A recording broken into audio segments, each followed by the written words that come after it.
చేతిలో పడగానే అది ఎంతో విలువని నాకు చూపితివే.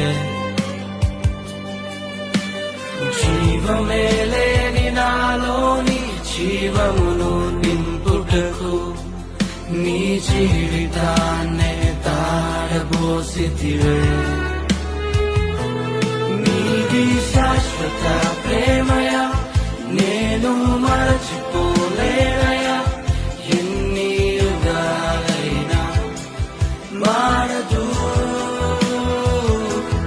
ఎండిన ప్రతి మోడును మరలా చిగురించును నా దేవ